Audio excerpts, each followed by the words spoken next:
नमस्कार दोस्तों, Bagri Gyandhara YouTube channel में आप सभी मित्रों का हार्दिक स्वागत, हार्दिक अभिनंदन।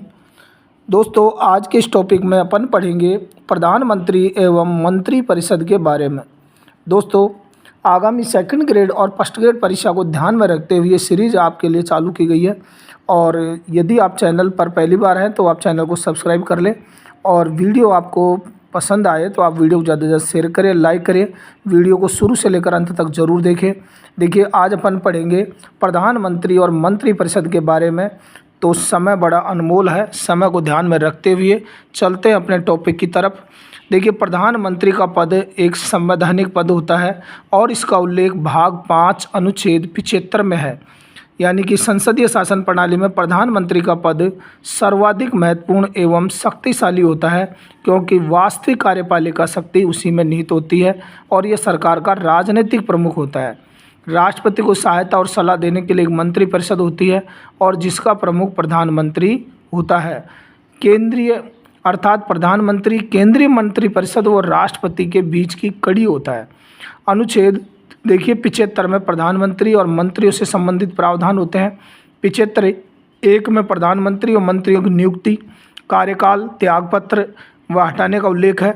देखिए, प्रधानमंत्री की नियुक्ति, अब प्रधानमंत्री की नियुक्ति कौन करता है? राष्ट्रपति करता है, और राष्ट्रपति बहुमत प्राप्त दल के नेता को प्रधानमंत्री नियुक्त करता है।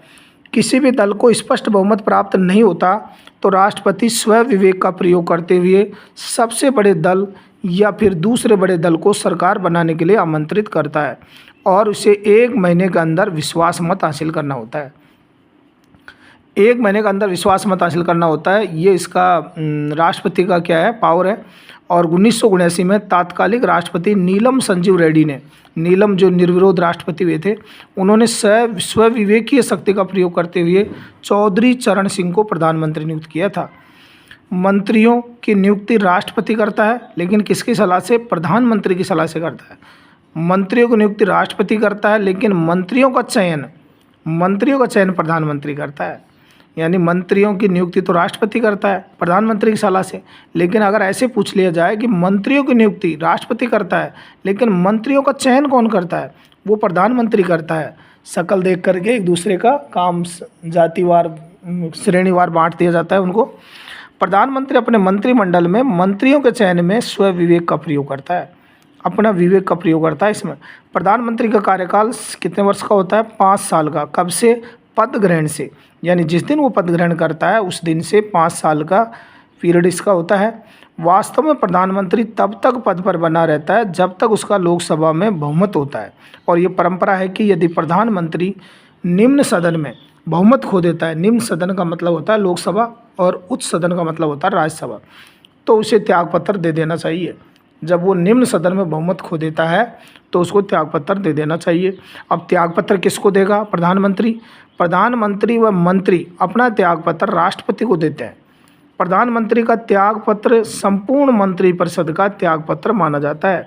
यानी जैसे ही प्रधानमंत्री अपना त्यागपत्र दे देता है तो वो संपूर्ण मंत्रिमंडल का त्यागपत्र माना जाता है। प्रधानमंत्री को राष्ट्रपति द्वारा हटाया जाता है।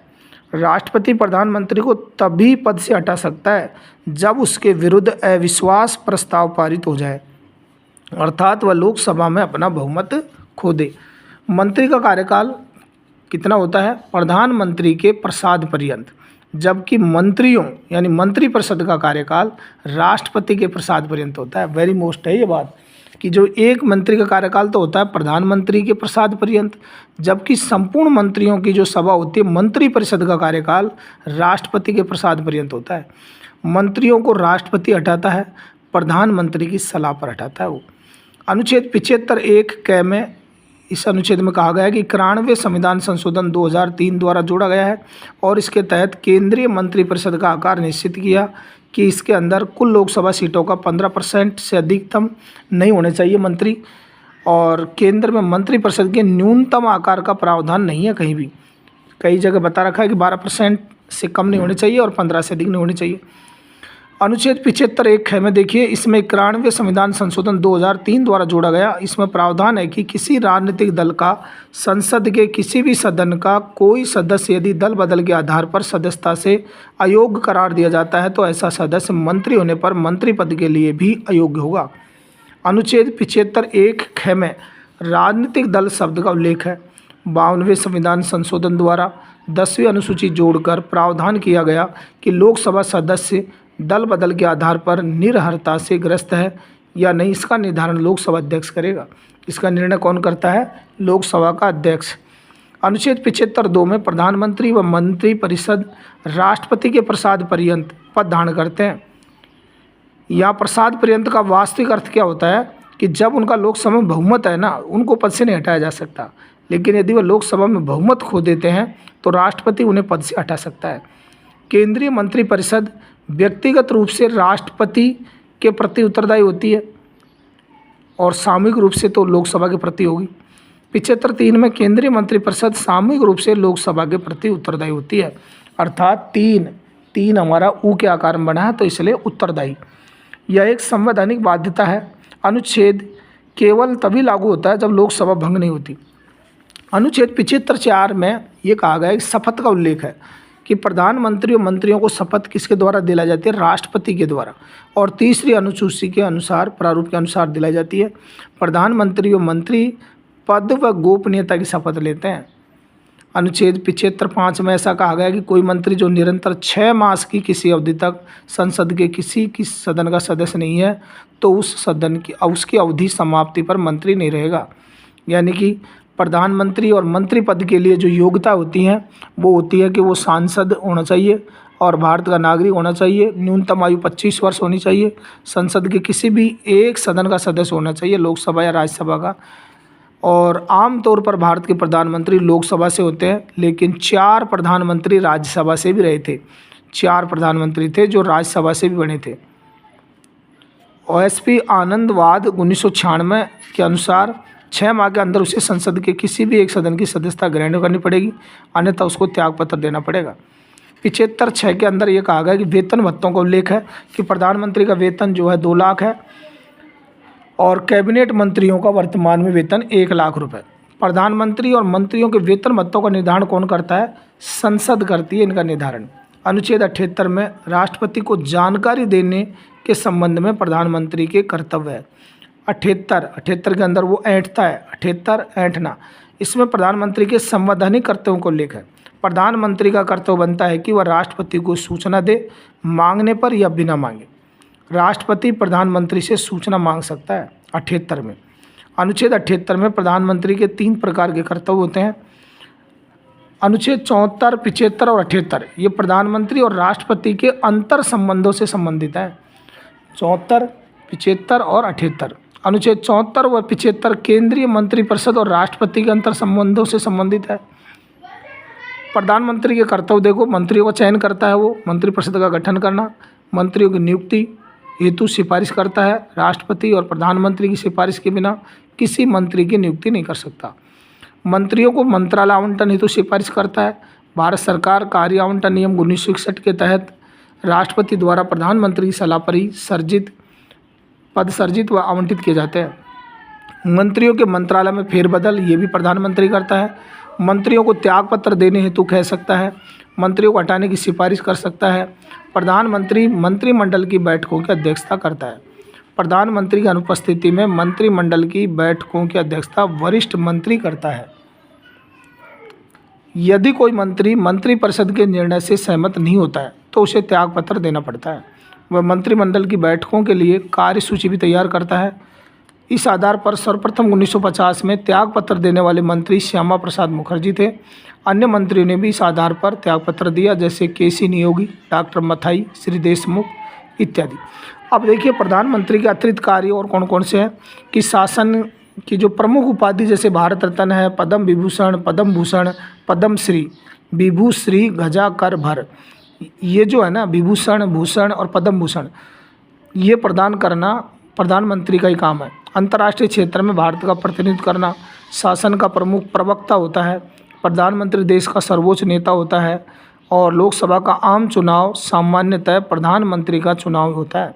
संविधान प्रधानमंत्री की सरकार को प्रशासनिक मशीनरी में एक विशेष स्थान प्रदान करता है। यह केवल मंत्रिपरिषद का अध्यक्ष ही नहीं वरन राष्ट्रपति का मुख्य परामर्शदाता भी होता है। ग्लैडस्टोन के शब्दों में, ये मोस्ट है कि ग्लैडस्टोन के शब्दों में प्रधानमंत्री मंत्रिमंडल रूपी भवन की एक आधारशिला है। ये कहना अधिक युक्ति संगत प्रतीत होता है कि प्रधानमंत्री सितारों के बीच चंद्रमा है। प्रधानमंत्री क्या है? सितारों के बीच चंद्रमा। ये किसने कहा था? ग्लैडस्टोन ने। अब देखिए अविश्वास प्रस्ताव क्या होता है? ये विपक्ष द्वारा लाया जाता है। अविश्वास प्रस्ताव किसके द्वारा? विपक्ष द्वारा। जब यानी विश्वास किसको नहीं होगा? विपक्षी कोई तो नहीं होगा विश्वास, तो वो विपक्ष के द्वारा ही लाया जाता है। केवल लोकसभा में लाया जाता है। कारण बताने की आवश्यकता नहीं है। यदि प्रधानमंत्री संसद के उच्च सदन के सदस्य हैं तो अविश्वास प्रस्ताव पर अपने पक्ष में वोट नहीं दे सकते। अविश्वास प्रस्ताव संबंधी सूचना बैठक प्रारंभ होने के दिन से पूर्व भेजी जाती है। अविश्वास प्रस्ताव सभा में रखे जाने की अनुमति मिलने के 10 दिन के भीतर उस पर लोकसभा में चर्चा होनी आवश्यक है। अविश्वास प्रस्ताव लाने हेतु 50 सदस्यों के हस्ताक्षर होने चाहिए। कितने? 50 सदस्यों के हस्ताक्षर होने चाहिए। और यदि एक बार अविश्वास प्रस्ताव रद्द हो गया तो पुनः 6 माह तक नहीं लाया जा सकता। ये दोनों बातें मोस्ट हैं कि अविश्वास प्रस्ताव के लिए कितने सदस्यों का हस्ताक्षर चाहिए? 50, यानी आधे की। और एक बार अगर रद्द हो जाता है प्रस्ताव तो 6 माह तक वो वापस नहीं लाया जा सकता। सर्वप्रथम जवाहरलाल नेहरू सरकार के विरुद्ध, वेरी मोस्ट, सर्वप्रथम किस प्रधानमंत्री के विरुद्ध लाया गया था अविश्वास प्रस्ताव? जवाहरलाल नेहरू। लेकिन वो पारित नहीं हुआ था।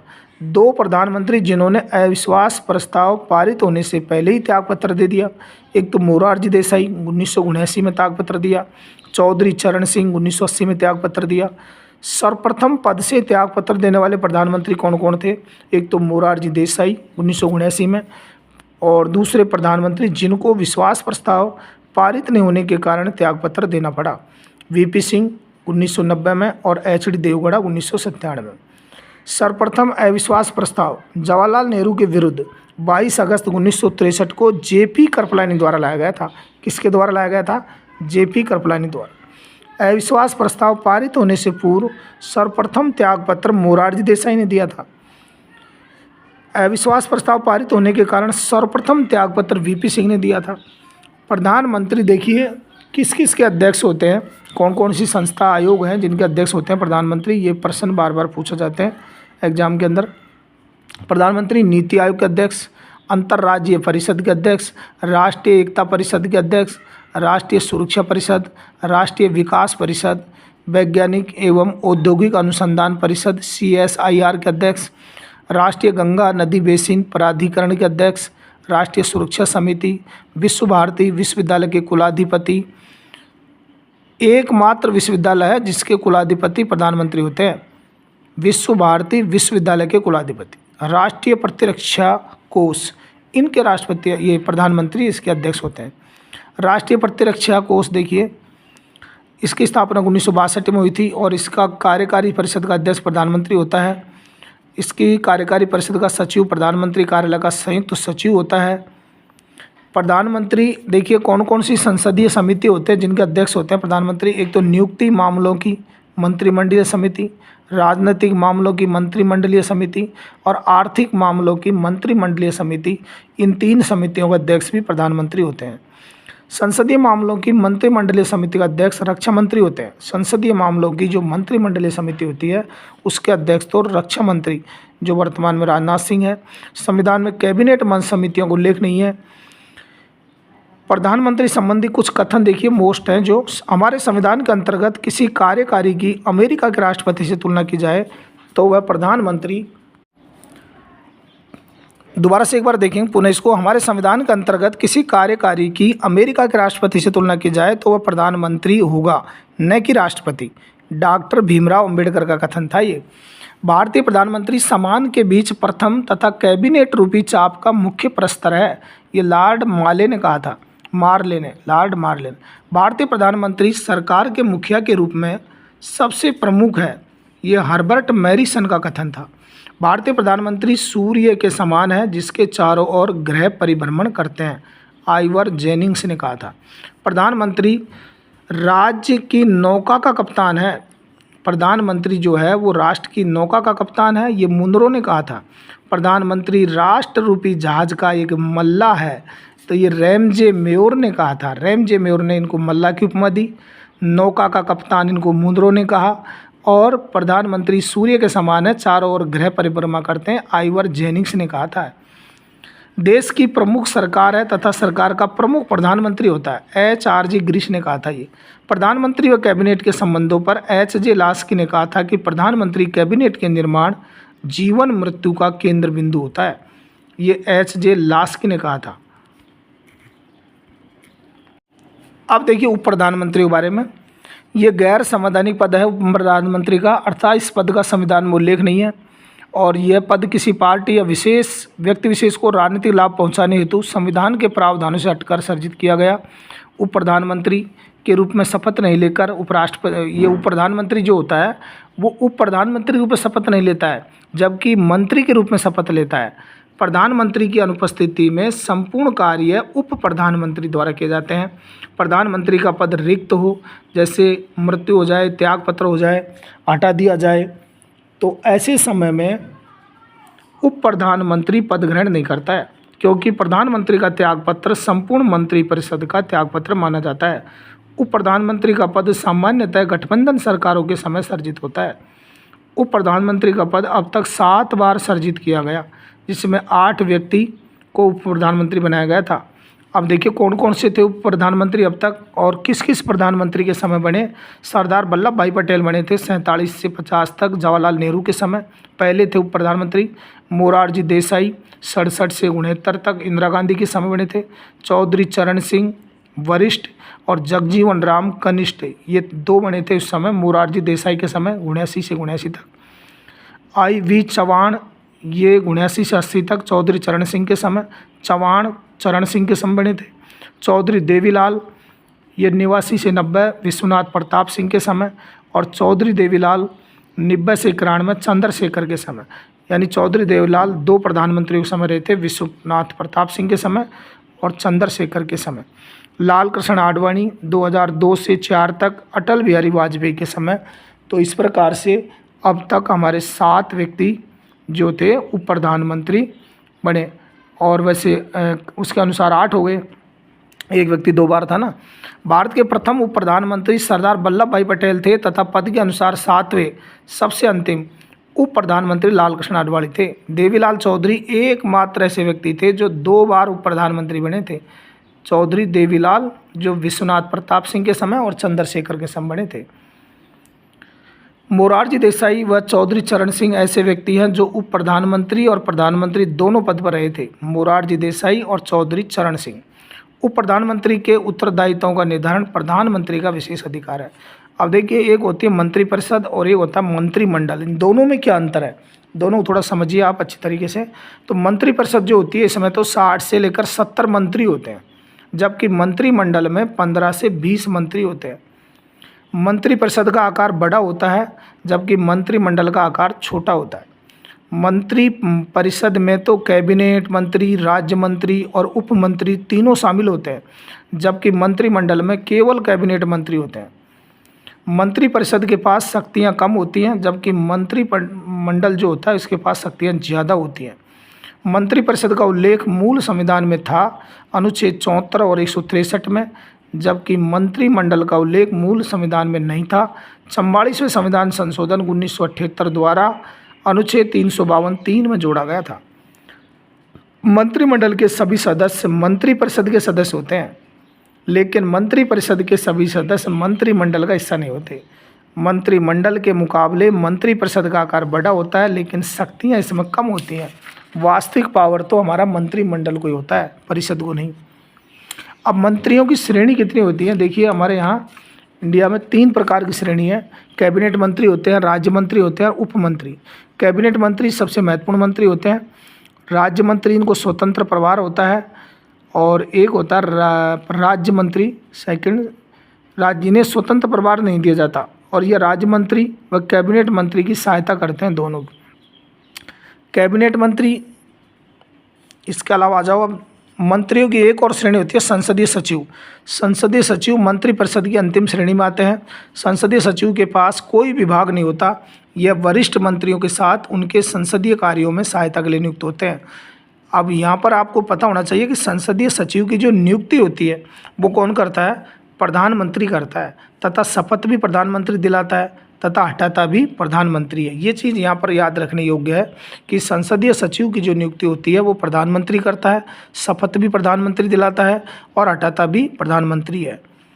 स्वतंत्र भारत में सर्वप्रथम 1951 में संसदीय सचिव का पद सृजित किया गया था। प्रधानमंत्री कार्यालय 1947 में प्रधानमंत्री सचिवालय के नाम से अस्तित्व में आया था। 77 में मोरारजी देसाई ने इसका नाम बदलकर प्रधानमंत्री कार्यालय पीएमओ कर दिया था। अब देखिए भारत के जो प्रधानमंत्री थे उनका विवरण देखिए, कुछ थोड़ा थोड़ा देख लेंगे। तो जवाहरलाल नेहरू 15 अगस्त 1947 से लेकर मृत्यु पर्यंत 27 मई 1964 तक रहे और ये 16 वर्ष 286 दिन तक ये कार्यकाल था इनका, सबसे लंबा। भारत के प्रथम प्रधानमंत्री थे जिनकी पद पर रहते हुए मृत्यु 1964 में 27 मई को। प्रथम राष्ट्रीय आपातकाल के समय प्रधानमंत्री रहे 62 के समय चीन के आक्रमण के कारण। भारत के एकमात्र प्रधानमंत्री जिनको पद पर रहते हुए भारत रत्न पुरस्कार मिला 1955 में, वेरी मोस्ट, पद पर रहते हुए मिला था इनको। 3 बार भारत के प्रधानमंत्री बने, 52 से 57, 57 से 62 और 62 से 64। इन्होंने भाखड़ा नांगल बांध को चमत्कारिक विराट वस्तु की संज्ञा दी थी। इन्होंने बहुउद्देशीय नदी घाटी परियोजना को आधुनिक भारत का मंदिर कहा। भारत की प्रथम बहुउद्देशीय नदी परियोजना दामोदर नदी थी जो अमेरिका की टेनेसी नदी पर आधारित थी। जवाहरलाल नेहरू का प्रथम प्रधानमंत्री पद 1947 की जो शपथ थी वो किसने दिलाई थी? लॉर्ड माउंटबेटन ने दिलाई थी, क्योंकि उस समय राष्ट्रपति नहीं थे ना, तो लॉर्ड माउंटबेटन ने दिलाई थी इनको शपथ। पंचायती राज की शुरुआत नेहरू जी के समय 2 अक्टूबर 1959 को नागौर के अंदर बगदरी गांव राजस्थान से हुई थी। द डिस्कवरी ऑफ इंडिया और गिलम्पसेज ऑफ हिस्ट्री इनकी प्रसिद्ध पुस्तकें थी। इनकी आत्मकथा थी टूवर्ड फ्रीडम। इन्होंने आराम हराम है का नारा दिया था। पंचायती राज की शुरुआत करने वाला द्वितीय राज्य आंध्र प्रदेश था। 11 अक्टूबर यानी 9 को तो हमारे यहाँ हुई थी और 2 दिन बाद में 11 अक्टूबर को यहाँ हुई थी आंध्र प्रदेश में। 19 सितंबर 1960 को विश्व बैंक की मध्यस्थता से भारत व पाकिस्तान के मध्य जो सिंधु जल समझौता हुआ था, भारत के प्रधानमंत्री जवाहरलाल नेहरू, पाकिस्तान के राष्ट्रपति अयूब खान ने इस पर हस्ताक्षर किए थे और भारत के प्रथम प्रधानमंत्री जिनके विरुद्ध अविश्वास प्रस्ताव भी लाया गया था लेकिन पारित नहीं हुआ था 1963 में। इनके समाधि स्थल को शांतिवन कहा जाता है।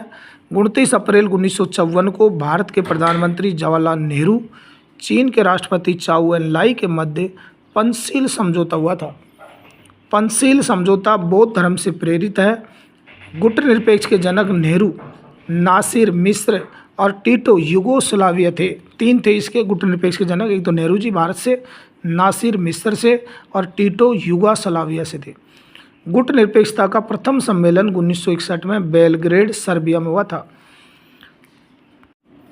अगले प्रधानमंत्री के रूप में गुलजारीलाल नंदा जो कार्यवाहक थे, क्योंकि 27 मई 1964 को जैसे ही नेहरू जी की मृत्यु हुई तो इनको कार्यवाहक बनाया था गुलजारीलाल नंदा को, और फिर लाल बहादुर शास्त्री के बाद भी इन्हीं को बनाया था।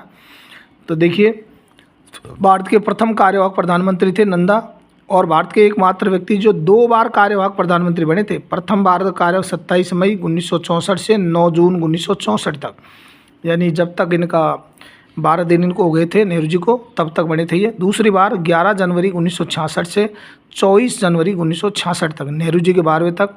1997 में इन्हें भारत रत्न पुरस्कार मिला। दूसरे प्रधानमंत्री थे लाल बहादुर शास्त्री जो 9 जून 1964 से 11 जनवरी 66 तक रहे। भारत के दूसरे कांग्रेसी प्रधानमंत्री थे, एकमात्र प्रधानमंत्री जिनकी विदेश में मृत्यु हुई थी और इनका समाधि स्थल विजय घाट कहलाता है। इन्हें मैन ऑफ पीस, शांति पुरुष के नाम से जाना जाता है। लाल बहादुर शास्त्री को मैन ऑफ पीस नारा जय जवान जय किसान का दिया। इन्हीं के समय 1965 में भारत पाकिस्तान युद्ध हुआ और रूस की मध्यस्थता से 10 जनवरी 1966 में भारत और पाकिस्तान के मध्य ताशकंद समझौता हुआ था। इसमें भारत की ओर से लाल बहादुर शास्त्री और पाकिस्तान की ओर से प्रधानमंत्री अयूब खान ने हस्ताक्षर किए। अगले दिन 11 जनवरी 66 को शास्त्री जी की ताशकंद में ही मृत्यु हो गई थी। मतलब ऐसे प्रधानमंत्री जिनकी विदेश में मौत हुई थी तो वो हमारे कौन थे? लाल बहादुर शास्त्री। अगली प्रधानमंत्री के रूप में इंदिरा गांधी, जिनको आयरन लेडी के नाम से जाना जाता है, और 66 से 77 तक रही और 80 से 84 तक ये प्रधानमंत्री रही थी। नेहरू जी की पुत्री थी। भारत की प्रथम महिला प्रधानमंत्री, 3 बार प्रधानमंत्री रही, 3 बार रही थी ये, 66 से 71, 71 से 77 और 80 से 84। इनका समाधि स्थल शक्ति घाट कहलाता है। नारा इन्होंने गरीब हटाओ का दिया था 1971 के आम चुनाव में दिया था। कब दिया था? 1971 में, गरीबी हटाओ। डॉक्टर राम मनोहर लोहिया ने इंदिरा गांधी को गूंगी गुड़िया की संज्ञा दी थी। डॉक्टर राम मनोहर लोहिया ने क्या कहा था? इंदिरा जी को गूंगी गुड़िया। और इन्हीं के समय 1971 में भारत पाकिस्तान युद्ध हुआ था और रोकने के लिए इन्होंने शिमला समझौता भी किया था 72 में। दूसरे एवं तीसरे राष्ट्रीय आपातकाल के समय प्रधानमंत्री रही थी, 71 में भी और 75 में भी। भारत ने अपना पहला परमाणु परीक्षण पोखरण में 1974 में किया और जिसकी थीम स्माइलिंग बुद्धा थी। सर्वाधिक अध्यादेश इन्हीं के समय, इंदिरा गांधी के समय जारी हुए थे। राष्ट्रपति शासन का दुरुपयोग इन्हीं के समय हुआ था। इंदिरा गांधी के काल में 1984 में अमृतसर के स्वर्ण मंदिर को खालिस्तानियों से मुक्त कराने हेतु ऑपरेशन ब्लू स्टार भी चलाया गया था। 42वां संविधान संशोधन 1976 4-2, 42 में 4-2 आते हैं तो 76 इंदिरा गांधी के काल में हुआ था और ये 3 जनवरी 1977 में लागू हुआ और इसे लघु संविधान भी कहा जाता है। अगले हैं प्रधानमंत्री मोरारजी देसाई, 77 से 79 तक रहे। भारत के पहले गैर कांग्रेसी प्रधानमंत्री थे, जनता पार्टी से थे ये। भारत के पहले प्रधानमंत्री जिन्होंने अविश्वास प्रस्ताव पारित होने से पूर्व त्यागपत्र दे दिया। सर्वाधिक आयु के प्रधानमंत्री मोरारजी पहले ही मर गए थे, तो अविश्वास प्रस्ताव से डर से पहले ही मोरार पहले ही मर गए थे, अर्थात जिन्होंने पहले ही अविश्वास प्रस्ताव पारित भी नहीं हुआ और उससे पहले ही डर के मारे त्यागपत्र दे दिया। सर्वाधिक आयु के प्रधानमंत्री मोरारजी देसाई 81 वर्ष के थे। मोरारजी देसाई ने विशुद्ध गुट निरपेक्षता का नारा दिया। 44वां संविधान संशोधन 1978 में 4+4 78 इन्हीं के समय लागू हुआ था। 44वां संविधान संशोधन संपत्ति के मूल अधिकार को समाप्त कर दिया। इसके अंदर भाग 3 से हटाकर भाग 12 में अनुच्छेद 300 क में रखा गया। वर्तमान में 44वां संविधान संशोधन जो था उसको अनुच्छेद 12 में अनुच्छेद 300 क में रख दिया। संपत्ति का अधिकार एक संवैधानिक अधिकार है। समाधि स्थल इनका अभय घाट है। इनका समाधि स्थल अभय घाट। इनका जन्म 29 फरवरी को हुआ था और इनकी जयंती प्रत्येक 4 वर्षों के उपरांत आती है। ऐसे प्रधानमंत्री जिनकी जयंती 4 साल में एक बार आती है, मोरारजी देसाई। भारत के एकमात्र प्रधानमंत्री जिन्हें 2 देशों भारत और पाकिस्तान का सर्वोच्च नागरिक सम्मान भी मिला। इनको सर्वाधिक 10 बार बजट पेश करने वाले वित्त मंत्री रहे मोरारजी देसाई, 10 बार। मोरारजी देसाई उप प्रधानमंत्री, प्रधानमंत्री और मुख्यमंत्री के पद पर भी रहे थे, यानी कि ये प्रधानमंत्री भी रहे, उससे पहले उप प्रधानमंत्री रहे, फिर बाद मुख्यमंत्री भी रहे। तीनों पदों को सुशोभित किया इन्होंने। चौधरी चरण सिंह किसान नेता के रूप में प्रसिद्ध थे। समाधि स्थल इनका किसान घाट है। दूसरे गैर कांग्रेसी प्रधानमंत्री थे। एकमात्र ऐसे प्रधानमंत्री जिन्होंने अपने कार्यकाल में लोकसभा का सामना नहीं किया था, चौधरी चरण सिंह, जिन्होंने एक बार भी चरण उसमें लोकसभा में नहीं डाले। यस प्रधानमंत्री, उप प्रधानमंत्री और मुख्यमंत्री भी रहे थे, तीनों पदों पर रहे थे ये भी। इनकी प्रसिद्ध पुस्तक थी abolition of zamindari two alternative. Rajiv Gandhi देखिए 31 अक्टूबर 1984 से 1989 तक इन्होंने जवाहर नवोदय विद्यालय 1986 की शुरुआत की थी। कंप्यूटर क्रांति, सूचना क्रांति का जनक कहते हैं इनको।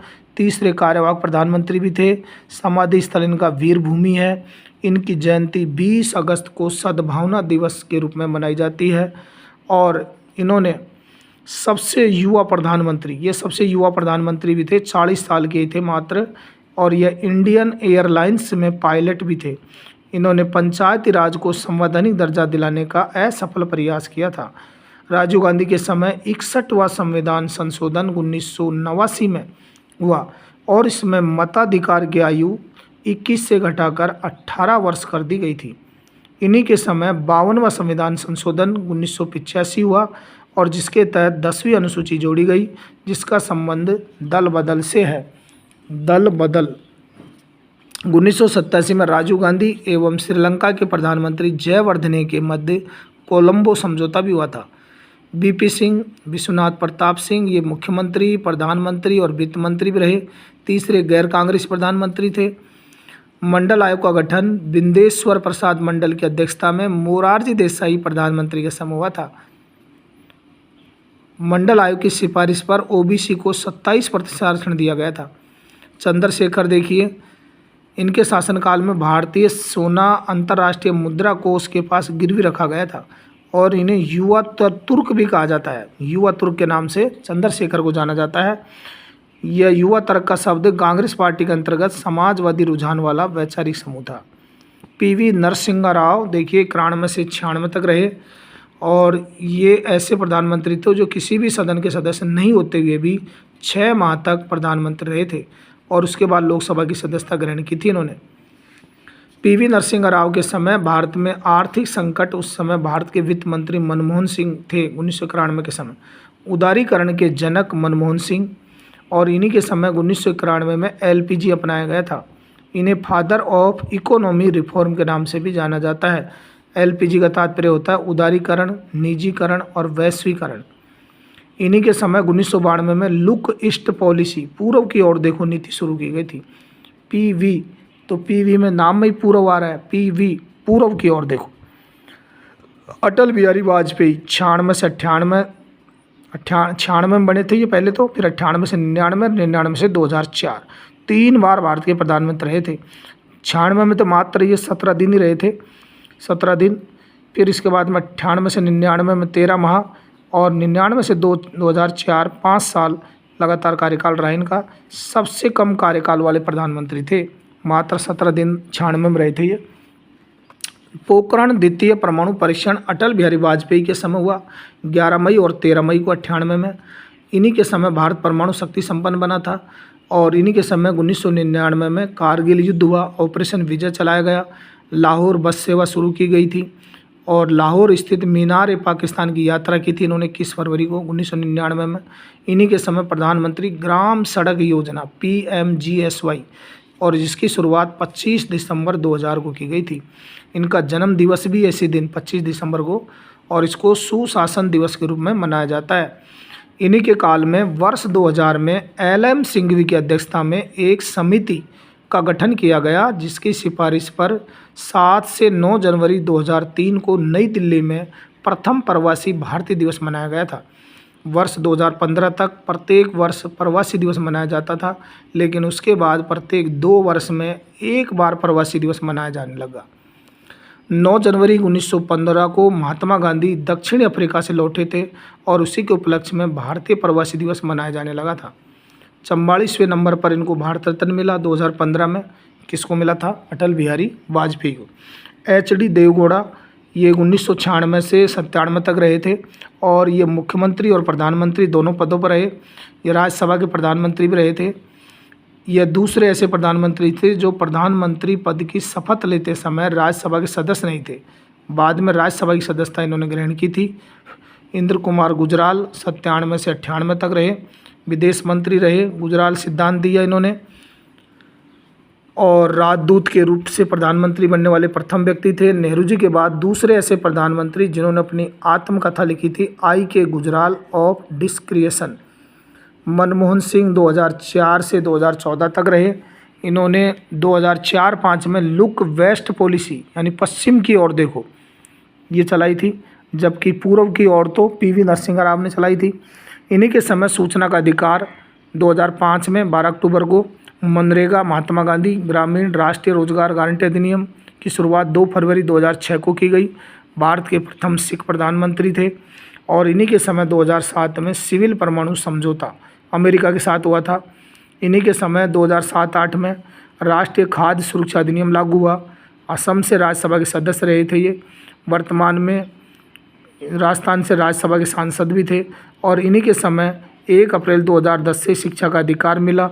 वित्त मंत्री, RBI के गवर्नर भी रहे, प्रधानमंत्री, अंतर्राष्ट्रीय मुद्रा कोष के सदस्य भी रहे, योजना आयोग के उपाध्यक्ष भी रहे और 26 दिसंबर 2024 को इनकी मृत्यु हो गई थी। नरेंद्र दामोदर दास मोदी ये 14वें हैं। 26 मई 2014 से लगातार हैं। इनका जन्म 17 सितंबर 1950 को गुजरात के महसाणा के बड़नगर में हुआ। इनकी माता हीराबेन मोदी तथा पिता का नाम दामोदर मोदी है। मोदी ऐसे प्रधानमंत्री हैं जो स्वतंत्र भारत में जन्मे हैं। वेरी मोस्ट, मोदी जी ऐसे प्रधानमंत्री हैं जो स्वतंत्र भारत में जन्मे 17 सितंबर 1950 को, यानी 47 के बाद में जो स्वतंत्र भारत में जन्मे हैं वो मोदी जी है। और ये गुजरात के मुख्यमंत्री भी रहे 14 साल तक। वर्तमान में प्रधानमंत्री नरेंद्र मोदी के पास कौन कौन से मंत्रालय हैं? एक तो इनके पास परमाणु ऊर्जा विभाग है, अंतरिक्ष विभाग है, कार्मिक, जनशक्ति एवं पेंशन मंत्रालय, ये इनके पास है। इन्होंने एक्ट ईस्ट पॉलिसी चलाई थी, ईस्ट वाली, पूर्व की ओर, 2014 में। प्रथम नेबरहुड फर्स्ट की नीति चलाई। और 2019 में प्रधानमंत्री बनने के बाद पहले विदेश यात्रा पर मालदीव और श्रीलंका गए थे। ये कहाँ पर गए थे? मालदीव और श्रीलंका। नरेंद्र मोदी भारत के 14वें प्रधानमंत्री थे। व्यक्ति के अनुसार मोदी जी को रूस का सर्वोच्च सम्मान ऑर्डर ऑफ सेंट एंड्रयू दिया गया था। इनको ये पुरस्कार से नवाजा गया था। आगे देखेंगे, इन्हें 2024 में भूटान का सर्वोच्च नागरिक award order of Druk Gyalpo दिया गया। इन्हें 2023 में फ्रांस का सर्वोच्च सम्मान लीजन ऑफ ऑनर दिया गया। और इन्हीं के समय 2015 में मेक इन इंडिया श्रमेव जयते, 2015 में डिजिटल इंडिया, 2014 स्वच्छ भारत मिशन, प्रधानमंत्री जनधन योजना, 21 जून को अंतर्राष्ट्रीय योग दिवस इत्यादि ये इन्हीं के समय लागू हुए थे। इनका संसदीय क्षेत्र वाराणसी है और लगातार तीसरी बार यहाँ से चुनाव जीते हैं ये। अब देखिए दोस्तों, अभी आगे वीडियो के अंदर आप बने रहेंगे और अभी परिचय की दृष्टि से जो मोस्ट चीज़ें हैं वो अब आप देखेंगे पुनः एक बार फिर से प्रधानमंत्री संबंधी महत्वपूर्ण तथ्य। देखिए, प्रधानमंत्री ऐसे 6 प्रधानमंत्री हैं जो मुख्यमंत्री भी रह चुके हैं। इनमें मोरारजी देसाई बम्बई प्रांत के मुख्यमंत्री रहे थे, चौधरी चरण सिंह उत्तर प्रदेश के मुख्यमंत्री, बीपी सिंह उत्तर प्रदेश के, पीवी नरसिम्हा राव आंध्र प्रदेश के, एचडी देवगौड़ा कर्नाटक के और नरेंद्र मोदी गुजरात के मुख्यमंत्री। ये 6 प्रधानमंत्री ऐसे हैं जो मुख्यमंत्री भी रह चुके हैं। अब तक 2 प्रधानमंत्री दक्षिण भारत के बने हैं, एक तो पीवी नरसिम्हा राव और एक एचडी देवगौड़ा, ये दक्षिण भारत के हैं। अब तक 8 प्रधानमंत्रियों को भारत रत्न मिला है, जिसमें जवाहरलाल नेहरू, इनको तो कार्यकाल के दौरान मिल गया था 55 में, लाल बहादुर शास्त्री 66 में, इंदिरा गांधी 71 में, मोरारजी देसाई 91 में, राजीव गांधी 91 में, अटल बिहारी वाजपेयी को 2015 में, पीवी नरसिम्हा राव 2024 में, चौधरी चरण सिंह को 2024 में। ये 8 प्रधानमंत्री हैं जिनको भारत रत्न मिला है। कार्यवाहक प्रधानमंत्री गुलजार लाल नंदा को भी भारत रत्न मिल चुका है 97 के अंदर। अब तक 3 बार भारत में कार्यवाहक प्रधानमंत्री का पद सृजित हुआ है। एक तो गुलजार लाल नंदा 64 में नेहरू जी के निधन के बाद, फिर दूसरे नंबर पर फिर उसी गुलजार लाल नंदा को 66 में लाल बहादुर शास्त्री के निधन के बाद, और राजीव गांधी 1984 में इंदिरा गांधी के निधन के बाद हुआ है। तो ये 3 कार्यवाहक प्रधानमंत्री बने थे। गुलजार लाल नंदा एकमात्र ऐसे व्यक्ति थे जो 2 बार कार्यवाहक प्रधानमंत्री बने थे, 64 और 66 में। ऐसे 3 प्रधानमंत्री जिनका कार्यकाल के दौरान निधन हुआ, नेहरू जी का 64 में, शास्त्री जी का 66 में, इंदिरा गांधी का 84 में। भारत के प्रथम प्रधानमंत्री जिनका पद पर रहते हुए निधन हुआ जवाहरलाल नेहरू थे 64 में। भारत के एकमात्र प्रधानमंत्री जिनका पद पर रहते हुए विदेश में निधन हुआ था लाल बहादुर शास्त्री, जो ताशकंद 1966 में। भारत के एकमात्र प्रधानमंत्री जिनकी पद पर रहते हुए हत्या की गई थी इंदिरा गांधी, इनकी हत्या की गई थी। 4 प्रधानमंत्री ऐसे थे जो राज्यसभा से थे, इंदिरा गांधी उत्तर प्रदेश राज्यसभा से, एचडी देवगौड़ा कर्नाटक राज्यसभा से, इंद्र कुमार गुजराल बिहार राज्यसभा से, मनमोहन सिंह असम राज्यसभा से। दोस्तों, ये जो प्रश्नों की जो सीरीज़ मैं आपके सामने बोल रहा हूँ, इसमें कुछ भी नहीं छूटा है। अगर आप 2-4 बार इसको आप सुन लेते हैं इस वीडियो को, तो मैं समझता हूँ कि इस टॉपिक में से आपका कोई क्वेश्चन छूटने वाला नहीं है। इसलिए आप वीडियो को थोड़ा तल्लीनता के साथ देखें और सुने इसको बार बार, 2-4 बार। चलिए आगे, समय को बर्बाद नहीं करें। निम्नलिखित प्रधानमंत्री राज्यसभा में सदन के नेता भी रहे थे, जैसे लाल बहादुर शास्त्री, विश्वनाथ प्रताप सिंह, इंद्र कुमार गुजराल, एचडी देवगौड़ा और मनमोहन सिंह। भारत में निम्न व्यक्ति 2 या 2 से अधिक बार जो प्रधानमंत्री बने थे, उनमें जवाई अटल, मोदी और मन। जवाई अटल, मोदी, मन। जवाहरलाल नेहरू 3 बार, इंदिरा गांधी 3 बार, अटल बिहारी वाजपेयी 3 बार, नरेंद्र मोदी 3 बार, मनमोहन सिंह 2 बार। जवाहरलाल नेहरू, ई से इंदिरा गांधी, अटल से अटल बिहारी वाजपेयी। ये तो 3 बार हो गए सारे। मोदी यहाँ तक तो 3 बार है, और मनमोहन सिंह 2 बार बने थे। अब देखिए प्रधानमंत्री जिनका समाधि स्थल है, आप बार बार देख रहे हैं, जवाहरलाल नेहरू जी का तो शांतिवन है दिल्ली में, लाल बहादुर शास्त्री का विजय घाट दिल्ली में, इंदिरा गांधी का शक्ति घाट दिल्ली में, मोरारजी देसाई का अभय घाट अहमदाबाद, चौधरी चरण सिंह का किसान घाट दिल्ली में, राजीव गांधी का वीर भूमि दिल्ली में, और अटल बिहारी वाजपेयी का सदैव अटल दिल्ली के अंदर है। ये इनके समाधि स्थल है। कार्यवाहक प्रधानमंत्री गुलजारलाल नंदा का समाधि स्थल नारायण घाट अहमदाबाद गुजरात में है। इंद्र कुमार गुजराल और चंद्रशेखर का समाधि स्थल एकता घाट है। एस.आर. बोम्मई बनाम भारत संघवाद 1994 में उच्चतम न्यायालय ने निर्णय दिया कि मंत्रिमंडल में सदन के विश्वास का स्वयं सदन के पटल पर परीक्षण करना चाहिए। चव्हाण समिति विधायकों के दल बदल को रोकने के उपायों का अध्ययन करने के लिए गठित की गई थी।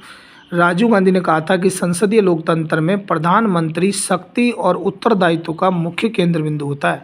ये राजीव गांधी ने कहा था। वेस्टमिनिस्टर प्रणाली ब्रिटेन से ली गई है और यह एक विशेष प्रकार के मंत्रिमंडल को इंगित करती है। अब कुछ प्रमुख कथन देखिए। आराम हराम है, ये कहा था नेहरू जी ने। जय जवान जय किसान का नारा लाल बहादुर शास्त्री ने दिया था। 65 में रामलीला मैदान दिल्ली से दिया था। गरीबी हटाओ इंदिरा गांधी ने क्षेत्र में दिया था। मंडल आयोग का गठन मोरारजी देसाई के समय विंदेश्वरी प्रसाद, है ना। मंडल आयोग की सिफारिश बीपी सिंह के समय हुई थी।